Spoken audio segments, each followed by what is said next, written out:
صوفیوں کے لیے ہونی چاہیے، مذہب پرست قوم نہیں آ سکتی۔ کلا انا کتاب الفجار، یہ ہیں فجار، انسانیت کو ٹکڑے ٹکڑے کر دینے والے تھے۔ ان کے اعمال نامہ کا نتیجے میں لفی سجین، سجن ویسے تو جیل خانے کو کہتے ہیں، بنیادی معنی ہوتے ہیں روک دینا کسی کو، بند کر دینا کسی کو، رکاوٹیں پیدا کرنے والے۔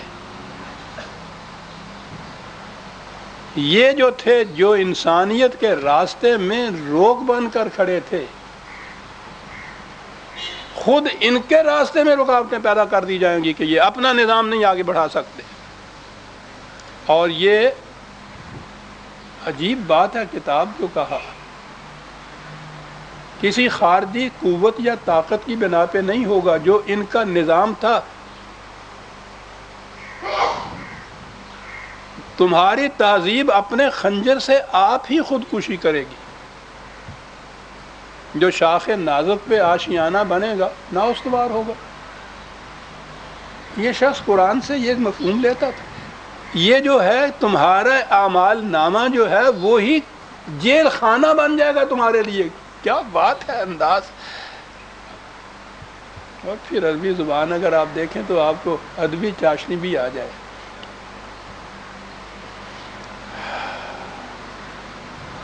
وَمَا أَدْرَاكَ مَا سِجِّينٌ،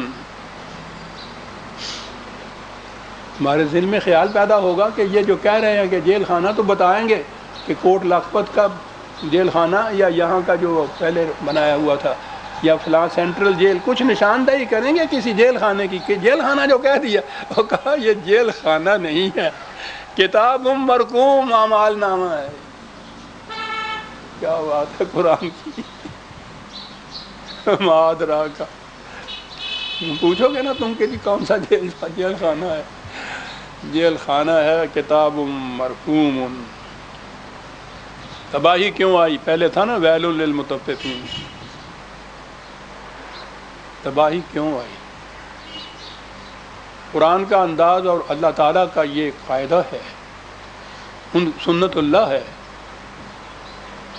کہ وہ غلط نظام کے حامل قوم کو پہلے وارننگ دیتی ہے کہ یاد رکھو تباہی ہو جائے گی، برباد ہو جاؤ گے، رک جاؤ، بعد آ جاؤ۔ ہر رسول آ کر یہی کرتا تھا۔ قرآن نے یہ کہا ہے کہ کسی قوم کو ہم تباہ نہیں کرتے تاوقت کہ پہلے اس کو وارن نہ کر دیا جائے۔ تنذیر یا انذار جو ہے یہ رسالت کی سب سے پہلی چیز ہے۔ ان کو وارن نہ کر دیا جائے کہ یہ جس راستے پہ تم جا رہے ہو یہ تمہیں کنویں میں، اندھے کنویں میں گرا دے گا۔ اس کو وارن کر دیا جاتا ہے، بار بار وارن کیا جاتا ہے۔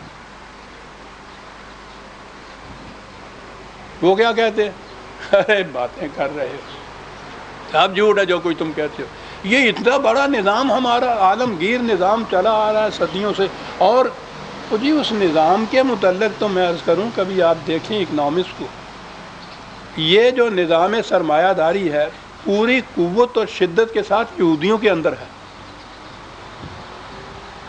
یہ تو اب کل کی بات ہے کہ ان کو یہ سلطنت حاصل ہو گئی، ورنہ یہ 2-2,500 سال سے وانڈرنگ جیو، خانہ بدوش تھے۔ اس اتنی وسیع و عریض زمین پر چپا بھر زمین ایسی نہیں تھی جہاں ان کی حکومت ہو، ان کی مملکت ہو۔ ضربت علیہم الذلۃ والمسکنۃ وباؤوا بغضب من اللہ۔ نکبت اور زبوں حالی اور محکومی اور غلامی یہ ان کے پیچھے سائے کی طرح لگی چلی آ رہی تھی کل تک یہ صورت، لیکن اس کے باوجود سرمایہ داری نظام کی اتنی محکمیت تھی ان کے ہاں کہ دنیا کی بڑی بڑی قومیں ان کی محتاج تھیں۔ آج بھی اگر الیکشن ہو رہا ہے امریکہ میں، اور آپ نے یہ دیکھا کہ ساری دنیا کی نگاہیں لگ رہی ہیں، اپنے اپنے کاروبار ٹھپ کر کے رکھے ہوئے ہیں کہ دیکھ لیں الیکشن کا نتیجہ کیا نکلتا ہے. سپر پاور یہ ہوتی ہیں. الیکشن وہاں ہو رہا ہے تو فیصلہ کن بات یہ ہوگی کہ یہودی کس کی طرف ہوتے ہیں. مملکت امریکہ کا. اور آپ حیران ہوں گے کہ روس کی مملکت کے اندر بھی کیفیت یہ ہے, وہ بھی ان کے دست نگر ہیں. یہ ہے نظام سرمایہ داری. تو ان سے یہ کہنا کہ تم تباہ ہو جاؤ گے, تمہارا نظام تباہ ہو جائے گا, وہ تو کہیں گے یہی نا کیا کہہ رہے ہو تم. کہا اسی لیے تباہی تمہیں بتائیں کس کے لیے ہے. ویل یوم یذل للمکذبین. یہ جنہیں کہا جا رہا تھا اور وہ کہتے تھے کہ یہ جھوٹ ہے, ان کے لیے ہے یہ تباہی. کون ہے یہ جو کہتے ہیں یہ جھوٹ ہے؟ کتنے سیمینار آپ کے ہوتے ہیں, کتنی کانفرنسیں ہوتی ہیں, کس قدر مذاکرات ہوتے ہیں. اب تو عالمگیر ہو رہے ہیں. ابھی حال ہی میں, ابھی کل تک اسلام آباد میں سیمینار تھا تمام ممالک اسلامیہ کا. کاہے کے لیے؟ متحد ہو جاؤ, اتحاد پیدا کر دو, اختلافات چھوڑ دو. اور تو اور رہے خود یہی جو عالم اسلام معتمر عالم اسلامی ہے, 50 سال سے زیادہ عرصہ ہو گیا جب یہ وجود میں آئی. اس زمانے سے یہ مذاکرات بھی ہو رہے ہیں, کانفرنسیں بھی ہو رہے ہیں, ریزولیشن بھی پاس ہو رہے ہیں, یہ سب کچھ ہو رہا ہے. ہر مقرر اٹھ کے یہ کہتا ہے کہ اس کا نتیجہ تباہی ہوگا, بربادی ہوگا. پھر کیا بات ہے؟ ہر کام یہ کہتی ہے کہ یہ جھوٹ ہے, تباہی نہیں ہوگی. یہی مانے ہیں نا. ورنہ اگر کسی کو واقعی یقین آ جائے کہ تباہی ہوگی تو گھر جانے سے پہلے ہی اس سے پلٹ جائے. وہی کی وہی, نہ دکھ جائے نہ درمار آس آئے, مگر خبتے دوا ہے. اور میں خبتے دوا ہے. کیوں؟ ویل یومئذ للمکذبین. جو کہنے والے ہیں کہ جھوٹ کہتے ہو, ایسا نہیں ہوگا. الذین کس چیز کو جھٹلاتے ہیں؟ یکذبون بیوم الدین. دے پھر الدین آگے. جو کہتے تھے کہ نہیں, الدین کے معنی اگر مسلک یا اعمال کی جزا یا نتیجہ لینا ہو, وہ بھی معنی ہیں کہ اس ہمارے مسلک کا نتیجہ یہ نہیں ہوگا جو تم کہہ رہے ہو, یہ جھوٹ ہے.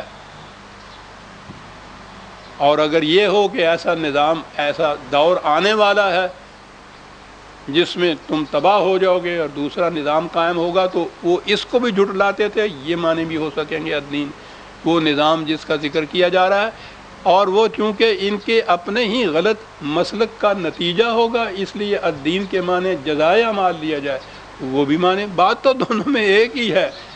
یکذبون بیوم الدین. تھوڑا سا وقت ہے, عجیب بات ہے. وما یکذب بہ الا کل معتد اثیم. قرآن عزیزان مان. یہ میں تو اس میں وجد میں آ جاتا ہوں, سمجھ میں نہیں آتا کہ کن الفاظ میں بات کریں. کون تھے یہ لوگ جو نہیں مانتے تھے, جو کہتے تھے کہ غلط ہے, تباہی نہیں آ سکتی. ہمارے ہاں تو ان کے ترجمے گناہ گار کیا جاتا ہے کہ وہ ہر جگہ گناہ گار, اور پھر گناہ اور گناہ گار جو ہے تصور ہی اس کے متعلق نہیں. بڑے فخر سے عاصی بالمعاصی لکھتے ہیں اپنے نام کے ساتھ, مذنب لکھتے ہیں اپنے نام کے ساتھ, گناہ گار. کوئی فخر کی بات ہے؟ ایک دفعہ میں نے اس حساب سے کہا تھا, جو بڑے فخر سے لکھتے تھے کہ وہ عاصی اور معاصی. میں نے کہا وہ یہ جو عاصی لکھتے ہو نا, معصیت جرم کو کہتے ہیں, تو مجرم لکھا کرو اپنے نام کے ساتھ, پھر دیکھو دوسرے دن حوالات میں ہوتے ہو یا نہیں.